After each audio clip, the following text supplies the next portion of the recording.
to WellSky's CMS OASIS updates. We're a little bit behind, and I apologize for that. So today we're going to cover the Q&As that were released in April of 2023 and July of 2023.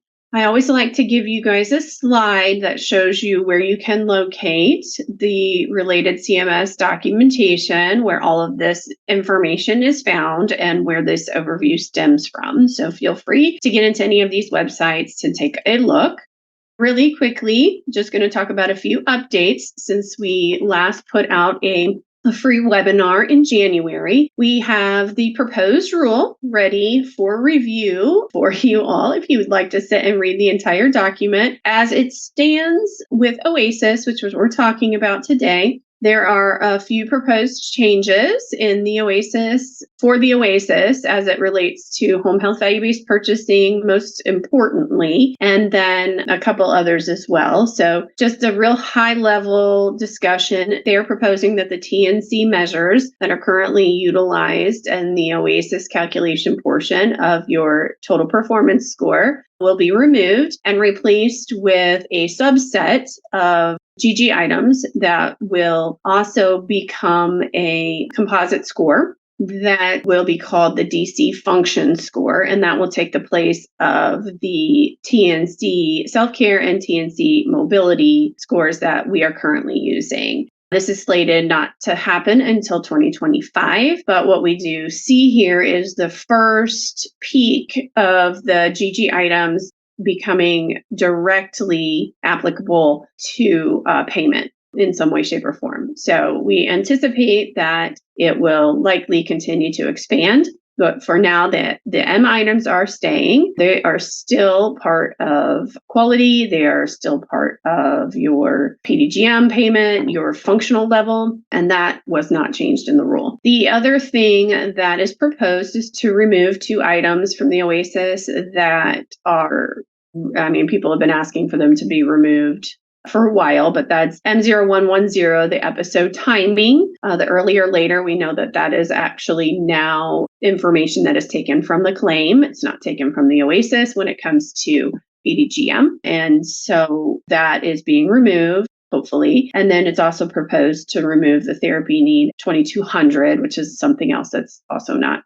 being utilized currently. So those two items are proposed to be removed. Somewhere in there, it's proposed that the column 2, the anticipated DC goal for GG0130 and GG0170 will also be proposed to be removed, as the calculations that they're using for the functional DC composite score for home health value-based purchasing, and then will be based on some calculation that Medicare has put together of what they would anticipate the inpatient to improve to, not necessarily what the clinician would put on the OASIS form. So more to come on that. But again, this is proposed. You can get in there and dig a little bit. And if you have any questions, feel free to send us an email. And if you'd like, we do have an on-demand webinar that's a free resource with my colleague, Cindy Campbell. There's the website where you can go and listen to more of the changes, not just OASIS related, that have been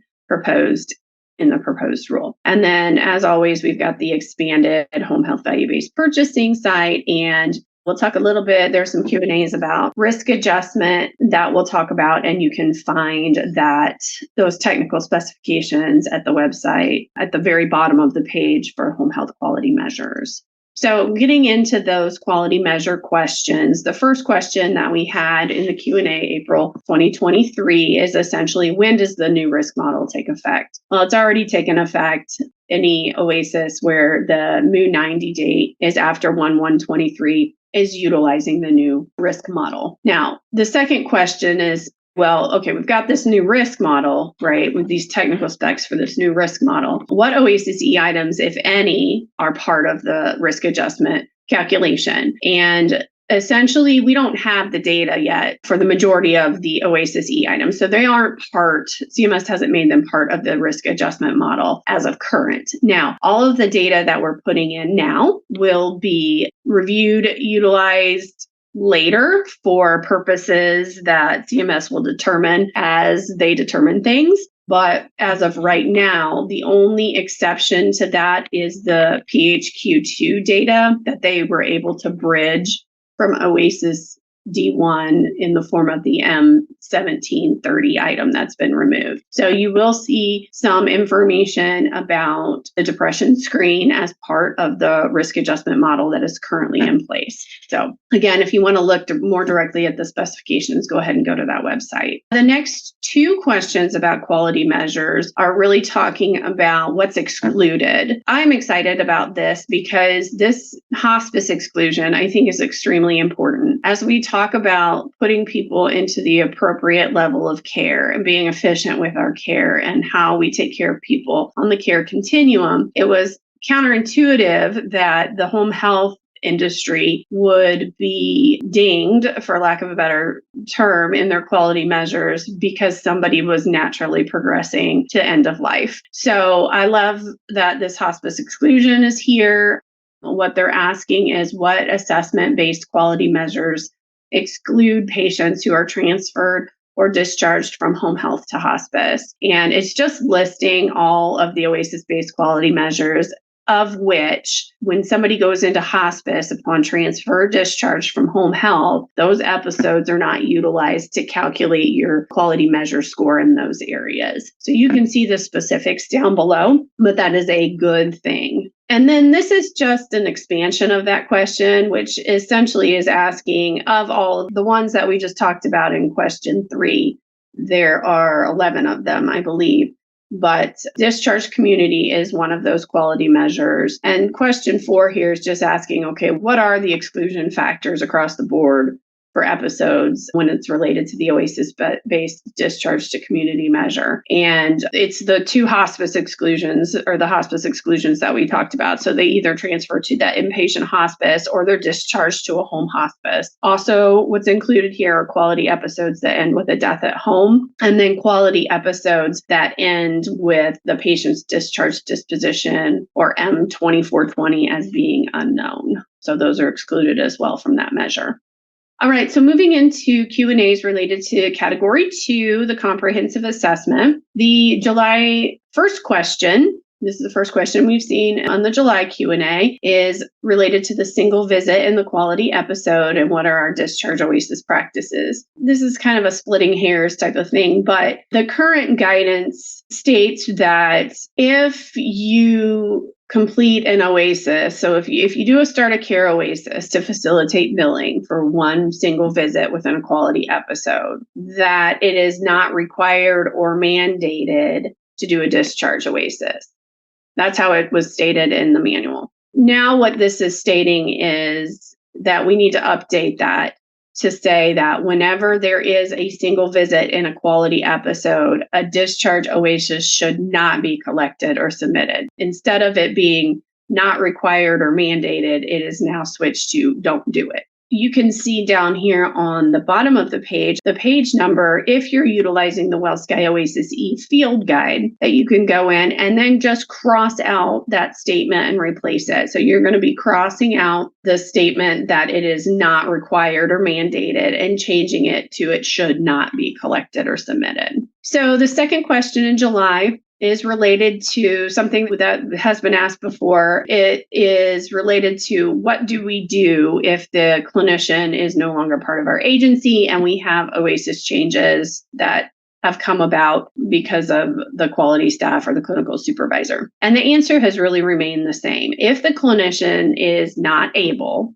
right, the assessing clinician is no longer part of your agency, is not able to make the approval of any changes related to the assessment document, then you have to note, is the change that we're recommending or that needs to be made a true error, meaning the clinician made a mistake in what they checked in human error, an error, meaning they thought it was that, but they inadvertently checked something else. So it's an error. Or is it just a discrepancy that was picked up in QA or picked up by the clinical supervisor, noting that it should be something different than what the clinician chose at the time of the assessment? So really, this is very specific to each individual case. And in order to make the change without that clinician approval, it has to be validated that it was a true error and not just a discrepancy between two data items on the OASIS form. So the supervisor or the QA person may document why the original assessing clinician is not available to make the correction and how the error was identified and validated as a true error, and then they may make the change. This should all be part of your policy for your individual agency to go to on a case-by-case basis to determine whether or not you should be allowed to change that legal document without the approval of that assessing clinician. All right, so moving into category 4B, we're going to talk very specifically about OASIS data elements themselves here. The first one, the July Q&A, question number 4, is based on C1310, the CAM. Again, a straightforward but good question. What if the patient is comatose at baseline and at the time of the assessment? How do we answer the CAM? And it tells you just exactly how to answer the CAM. So I don't think I need to go into it too much. But if you have that situation, there are your answers that you're going to put on C1310A through D. Next question is from the April Q&A. It's question number 5, and it's related to the patient mood interview, or D0150. This is another one where you'll have to go into your OASIS e-field guide or the guidance manual, whatever you're using. And it's also something that was in our Simplify Clinician resource that's available to those of you who have our WellSky Learning Center and have utilized it under OASIS E A to Z trainings. That page is listed here as well for you to go in and change it. The scoring of the patient mood interview feels very complicated, and it's very hard to verbally explain this change, right? So I'm just going to state it the way it's stated here. Essentially, what we are erasing or striking through in the guidance manual was limiting identifying what scenarios or situations would lead a clinician to continue to answer the question. So it would have, or it could end the PHQ interview more often than it should based on other guidance. So that being said, we are going to disregard the statement if either D0150A2 or B2 is coded a 2 or a 3, continue asking the questions below. If not, end the PHQ interview. Okay, so we're going to cross through that. And instead, the takeaway here is in determining whether or not you're going to end or continue, this is the statement you use. If both D0150A1 and D0150B1 are coded a 9, so that's both of them are coded a 9, or A2 and B2 are both coded either a 0 or a 1, then you would end the interview. Otherwise, you're going to continue the interview. So it expands the scenarios in which you would continue the interview a little bit more than the previous guidance did. So again, once you really look at it and you kind of write it down and look at it right next to the question, it makes sense. But that is the change. Just go into the manual, make the change, reread it, and just get more familiar again with, okay, when do I stop the interview and when do I continue to the PHQ-9 based on these new guidance? Okay, so April Q&A number 6 is related to nutritional approaches, specifically the feeding tube that is discussed in K0520B. This is asking about feeding tubes that are only utilized to deliver medications. Do we check them here? No, you do not. So the takeaway is that feeding tubes, or K0520B, is only selected if they are being utilized to provide nutrition and hydration. Also, it must be identified in the record that there is a need for additional hydration or nutrition, not just maintenance. So that's an older piece of the guidance, but it's worth bringing up here that the documentation must state that there's a need for additional hydration and nutrition, and the feeding tube must be utilized to provide that nutrition and hydration. or it is not marked. So if it is just used for medication delivery, you are not going to mark it in K0520B. Okay, so we're still sticking with K0520 for question 5 of July. This one's pretty straightforward as well. It's asking if a patient gets an order, has an order to be NPO because they're going to be having a procedure or a surgery. Do we consider that mechanically altered or therapeutic? The answer is no. So that's pretty simple.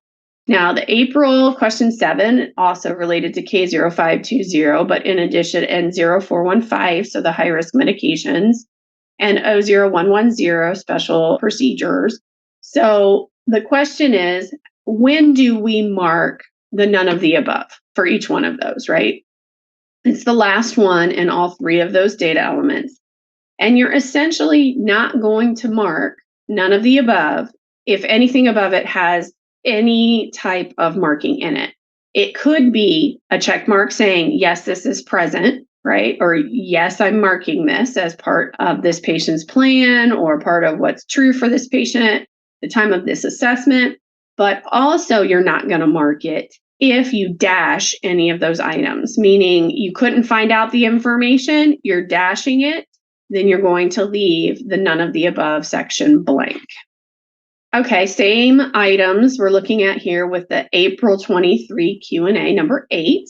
This is a timing question. It's asking what the look back period is for consideration for those 3 data elements as well. Is it the day of the assessment, or, what are we basing this on? And essentially, the takeaway here is that the day of assessment convention does not apply to these 3 data elements, only that when you mark it, it must be current to be coded. So it neither needs to be part of their treatment plan, part of the plan of care and their treatment regimen, or part of the reconciled drug regimen for you to mark it on those items. The day of the assessment does not apply. Okay, moving forward to the July 23 Q&A number 6. This is M1000 about inpatient facility. This is great. This is a good question. One I hadn't thought about, but with more hospital at home programs coming our way and being seen a little bit more readily, this question is saying, if a patient has been receiving care in the home under a hospital at home program and then is referred to home health within that same 14 days of discharge from the program, how should we be answering M1000, inpatient facility be coded? And they're saying, yes, the hospital at home program we are considering as inpatient, and you should be choosing response 3 if the patient was discharged from that hospital at home program within that 14-day period of time. Question number 9 from April 23 is about the coding guidelines. This is just a reiteration of the fact that we do not assign symptom control ratings to diagnosis codes that start with a V, a W, an X, a Y, or a Z. It has been that way. Apparently, it's not written in the OASIS manual. I don't know. I didn't look, but it continues to be true that we are not putting symptom control ratings in for those codes. Next question is July of 23, question number 7. This is about coding as well in OASIS rules, but it's based on M1600. And the question is, when coding M1600, has the patient been treated for a urinary tract infection in the past 14 days? As 1, yes. So if you say 1, does there also need to be a specific ICD-10 code entered into the OASIS? It looks like the EMR that they're using may be flagging or scrubbing or reminding them to at least take a double check look at that if there's not a code.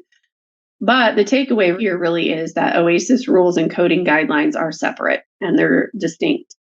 For M1600 response 1, it's identifying a treatment of a suspected or confirmed UTI within the past 14 days.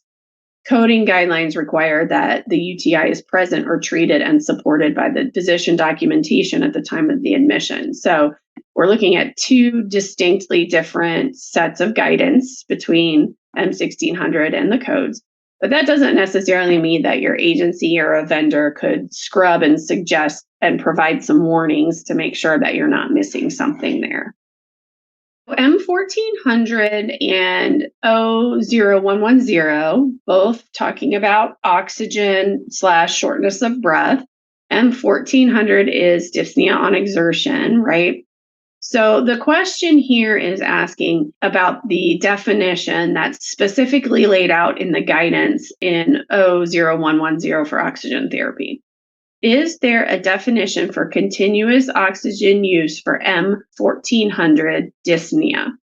Does the definition for intermittent and continuous oxygen used that is written out for O0110 apply to M1400 as well? The answer is no, it does not. That definition of intermittent and continuous oxygen use that's written specifically for O0110 is specific to that. So in O0110, they're defining continuous if it's used greater than or equal to 14 hours a day, and intermittent if it's less than the 14 hours a day. All right, so you're either going to choose, yes, they use oxygen. You're going to choose continuous if it's utilized for more than 14 hours a day, and intermittent for less. And then for M1400, you're taking into consideration the patient's actual usage of the oxygen. And continuous in this instance means all the time, continuous. So if a patient continuously wears the oxygen, we're not talking about the ordered frequency, we're not talking about what the physician has ordered for the oxygen. Obviously, you're going to look at that, and if it's different than what the patient is actually doing, that would be a discussion with the physician and the patient. But in order to answer M1400, if the patient's actual usage is that they wear it constantly, 24 hours a day, day and a constant wearing of the oxygen, then you're going to answer that question based on the fact that they're wearing oxygen.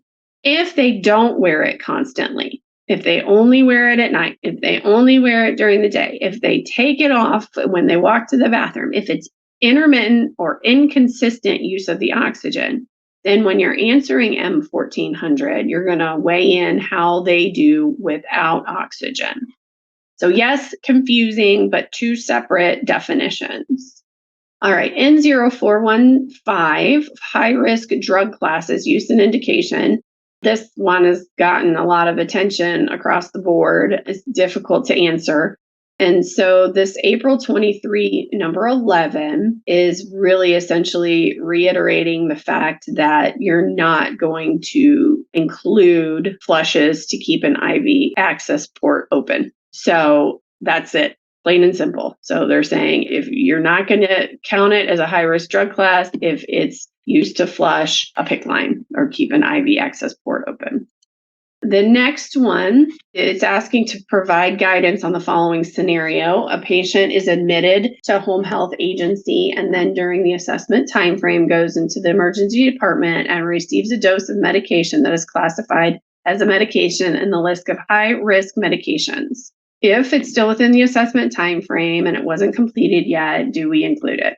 The takeaway from this answer here is that you are going to code any medication that is used by any route in any setting while this is a patient of the home health agency that is also part of the patient's current reconciled drug regimen, even if it was not taken at the time of the assessment. So any high-risk medications given in any setting, as long as they are current, while the patient is under the care of the home health agency, will be included in N0415. Okay, back to O0110. This time we're looking at H1 or the IV medications. This is another change that you're going to need to make on the WellSky OASIS field guide and page 98 of the Simplified Clinician Resource. This very specifically said in the guidance in the original manual that the dextrose and or lactated ringers were not considered medications and they should not be included here. There's a change now. So we are going to include dextrose 50% and the lactated ringers listed as medications. So you can just cross that out. And if they have that, then you are going to check H1 IV medications. So the takeaway is to code any medication or biological given by intravenous push, epidural pump, or drip through a central or peripheral port in this item. Specifically for O0110H1, do include IV fluids with medications added unless otherwise excluded in the guidance. And the exclusions below are listed. So again, we just touched on this in the previous questions, right? We're not including flushes. We're not including IV fluids without medications. Do not include medication delivered via the subcutaneous pump, and do not include IV medications of any kind that were administered during dialysis or chemotherapy. Okay, and then finally, question 14 from April of 23. We know that we code O0110, special treatments, procedures, and programs based on what is part of the current care treatment plan at the time of the assessment. Can CMS provide further clarification on how to code IV access central if a PICC line is being pulled during the discharge assessment?